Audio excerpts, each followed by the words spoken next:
Good evening, everybody. Well, the plants are out of the greenhouse. Teresa is out front planting some of them. I think she's got a few trays of marigolds, petunias out there. I think she's done the whole 50-yard sidewalk, or 50-foot sidewalk out front. So as usual, we have too many. We'll fill up some pots and some of the blank areas in our flower garden over here. And you can see the begonias are doing well. We'll probably fill in this area with the begonias. The bird fountain was on its last leg there, and I may or may not have knocked it over and finished her off. So if anybody has any good ideas for maybe a heavier duty concrete fountain, let me know. They seem to be pretty pricey at most of the stores we seem to visit. But yeah, flowers did very well. We had a very cold and I'll say cloudy spring. April was a lot of cloud cover, so the plants really didn't take off until the last week or two. And then for about a week straight, we were bringing them out into the sunlight. I think the first day was like an hour, second day another hour, and then third, fourth were 2, fifth, sixth were like 4 hours, and then a half a day on the 7th, and then they were out on their own. I'm not sure what kind of basil this is, but it is some of the most fragrant basil that I have ever come across. Let's see. Is there I was looking to see if there's a tag. I don't see a tag, but it should be good on burgers. I like to use it instead of lettuce, and makes burgers pretty tasty. Fig orchard's coming along. I've got the water hooked up. I haven't put in the anchors yet to tie everything off to. I just use these little strips of rebar, but as the trees leaf out more full, they will need to get anchored down so they don't tip over in storms. And you can see most of the trees are doing pretty well, but there are a couple that are not looking good. My Black Madeira up front, I think this is Genovese Nero, looking pretty dead. And for anybody that's curious, like how do you tell if a tree is dead? You should be able to scrape some of the bark off. And if it has green under it, it's still alive, but no green there. Hoping it comes back from the root. Same goes for a couple of the guys down there. Black Madeira's got hit really hard this year. Really hard. I believe this is another Black Madeira over here. You can see it's got no buds on it, and branches are pretty dried up on it, so we'll see what happens. I've done a couple of scratch tests, and there was some green. Not looking so hot now though, so I may have lost my Black Madeira trees.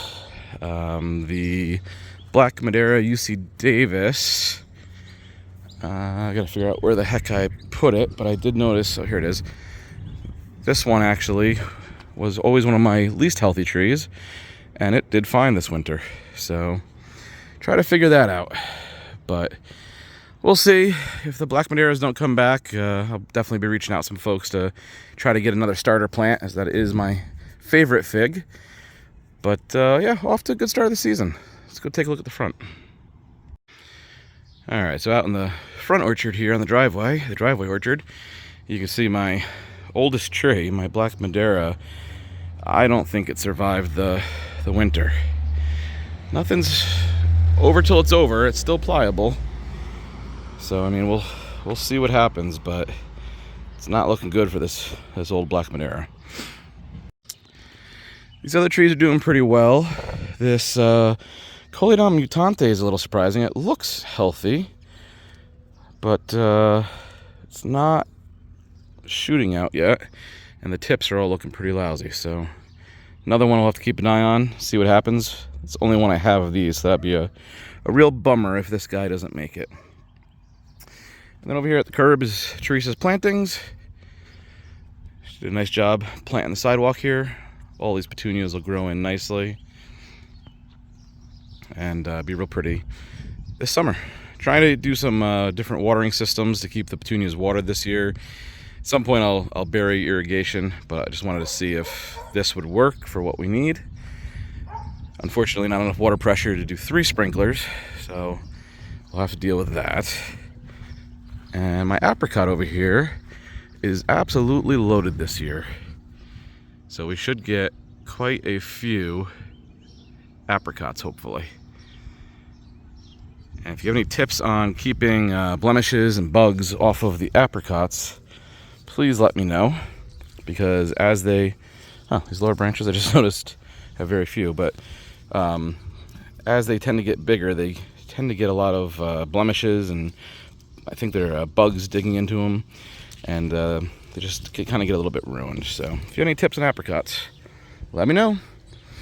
Anyway, the side orchard. Side orchard is kind of my island of misfit trees. They're over here, not getting quite as much light. Brogio de Nero's doing real well. The other ones are starting to leaf out, but real slow.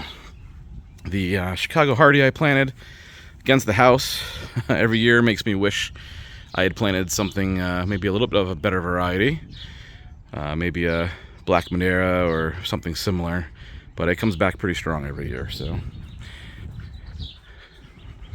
let's see, grapes starting to bunch. I look forward to grapes every year. We've finally gotten a little bit of the knack of spraying them with a fungicide to keep them growing, so they're coming along strong. But hopefully everybody's spring is going well, and we'll see everybody soon, hopefully with some more videos. PA Figs, take care.